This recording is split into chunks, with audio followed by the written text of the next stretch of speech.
Ariel Helwani post-fight at Bellator NYC alongside Chael Sonnen, who defeated Wanderlei Silva tonight via unanimous decision. Chael, it's over. Can you move on with your life now? Do you feel like it's done? Yeah, I think so. It's hard to say. Here's the deal.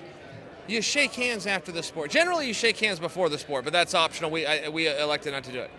After it's done, procedure-wise, you shake hands or you don't, but you have that split moment to decide. He decided not to. In fact, he shoved me. So there it is. We don't have to get along. I mean, my life will be just fine not getting along with Wanderlei Silva. I got to keep fighting Wanderlei Silva. It's hard to say too. I mean, let's just be real fair here. He's been sidelined for a while. I had that same experience with Tito. It hurt so bad to lose to Tito. I could just never envision it happening. And then when it happens, you're faced with this reality of, oh my God, I just lost to this guy that sucks. I suck.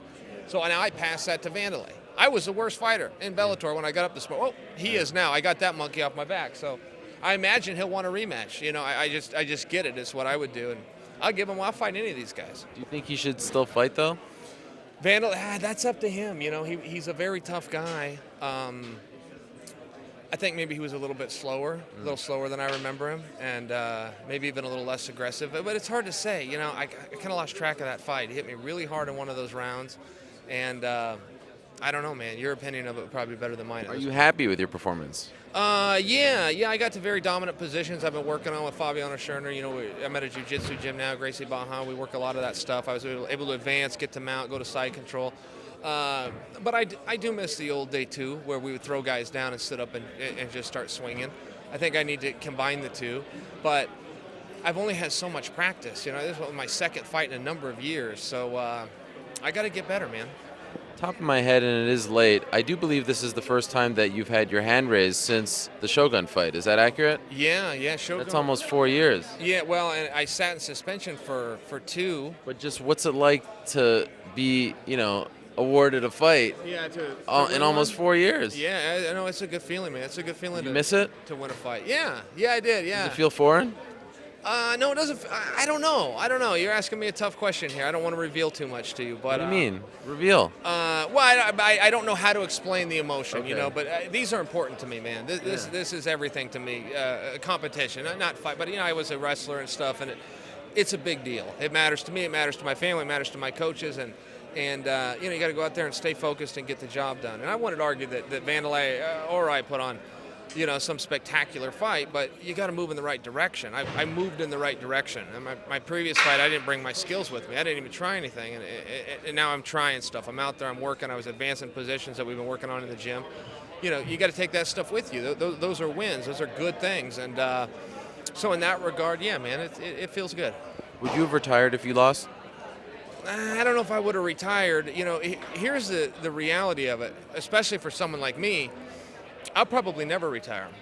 I'll probably be to a spot where they go, hey, look, you're done. And I really believe that for most guys in a business like this, you're never done with the business, but the business is done with you. It just goes that way. And so I don't know. I didn't think about a lot of that or pressures of that or whatever. But, you got to go out and perform. You got to bring your skills. You got to stay focused. You got to be tough. You got to be in shape. 15 minutes is a long time. You got to push the pace. There's things you have to do if you want to stay in this space, and those are the things I was working on. Why call out the guy afterwards who just got knocked out in like 60 seconds? Yeah, well, and don't misinterpret that.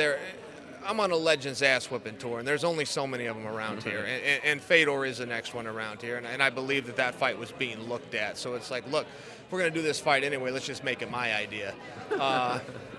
And I was never kicking a guy when he was down. Don't forget, he was the curtain jerker, and I was the main event. I'm going to be the main event next time, too. I was pulling Fedor up. I mean, in fairness, that is the reality. Right. And what about Tito? I mean, is it poor taste to do what he was doing to you before?